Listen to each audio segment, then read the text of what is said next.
din lang ako guys kasi kawawa naman. Naglalaba bagong panganak. Tapos natiraran ka. Magsasain ko daw siya. Gabi na, magsasain ka. Hatiran ko na lang yung pagkain. Kahit malayo.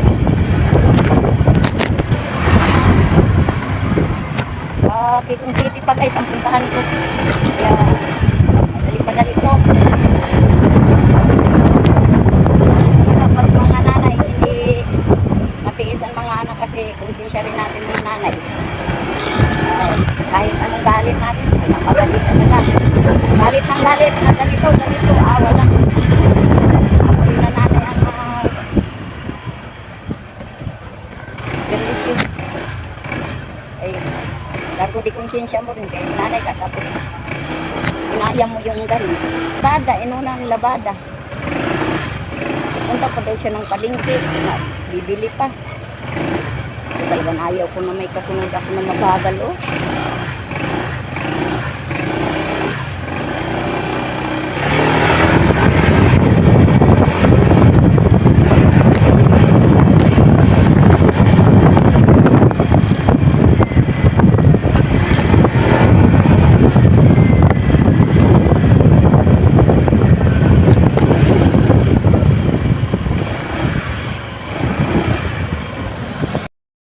Gabi na kasi guys, kaya maluwag ang kalsada, kaya binibilis-bilisan ko na rin kasi madilim gabi na. Kumbaga paggabi malaya ang patakbo. Kumbaga hindi siya masyado maraming sasakyan. Hindi matraffic dire-diretso. Pero pag araw yan guys, hindi ganyan ang patakbo ko. Kasi sa dami-dami ng sasakyan pag araw. Yan gabi malimit lang. 11 o'clock na kasi yan guys, mag 11, kaya dali-dali talaga ako habol papunta dun sa Quezon City. Kaya nga nilisan ko Sa 80 na dalagan. saka pag guys, pag malaya ang daan guys, lalo pag may mga nauna sa akin na motor, malayo, nanggigigil ako guys. Parang ang sarap niya ba habulin, yung parang habulin ba na maabot mo siya. Kaya Kawawa naman, tayong mga matatanda pa, nagugutom tayo, bilang mga bata.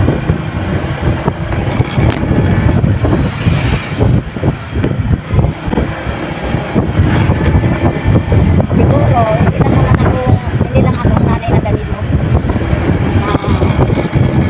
Hindi kayang matiis ang mga anak.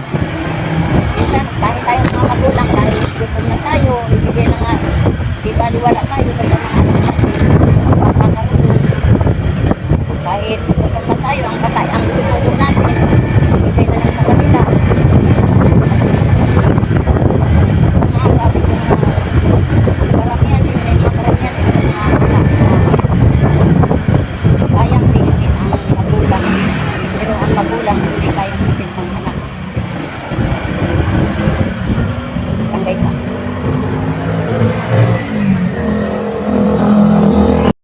dito sa area guys, may daanan talaga ako na sobrang dilim guys. Ang nag-iilaw lang dyan yung light ng motor ko na dala. Yan lang ang nagliwanag dyan sa kalsada. Madilim na yan guys. Ewan ko, mga poste dyan, walang mga poste na may ilaw, kaya sobrang dilim. Kaya nga sabi ko guys, pag mahina ang loob mo, madali kang matigok. Kailangan malakas ang loob mo. Kahit sa pagmotor, kailangan malakas ang loob mo. Hindi ka mahina at tapang at tao ka. Diyan lang na area na yan, nakakatakot na yan dyan. Pwede ka dyan abangan, pwede ka dyan parahin. Yan, agawin ang motor. Wala na. Lalo pag abangan ka ng mga adik dyan, mga lalaki. Kahit anong tapang mo siguro, pag may mga dalawa o tatlong lalaki, aywan ko ang dalawa kung makaya pa ba. Ayan, dito na ako guys sa sa Pas Puniraria. Ayan dyan, papuntang Araneta Avenue. Yan. Tatawid na ako ng pas Puneraria.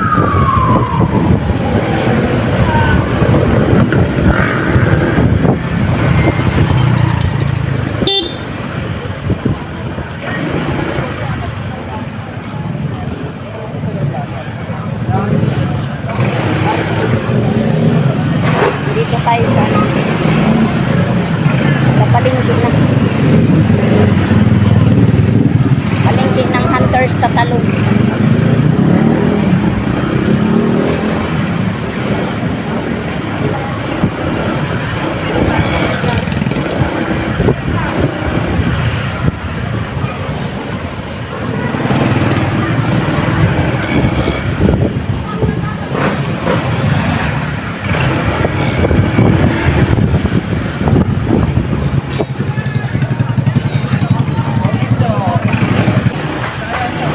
So dito guys, papasok na ako sa eskinita ko. Papasok na ako ng Villa España. Ayan. Diyan nakatira yung anak ko. Nahatiran ko ng pagkain. Lagi dito bata. Parang masukal na daan to dito guys kasi daming mga bata at saka daming tao sa kalsada. Kaya ano yan dyan, masikip.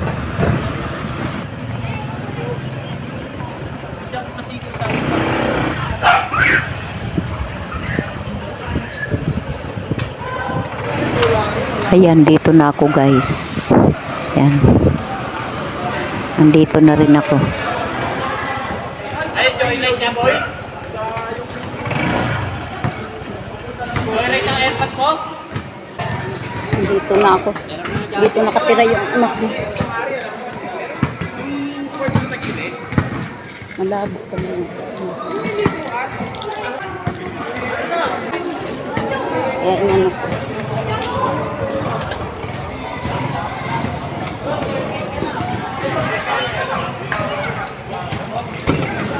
So guys, pauwi na rin ako. Yan, kinuha na rin yung ano ko, yung hinatid ko. So pauwi na ako guys. Thanks for watching.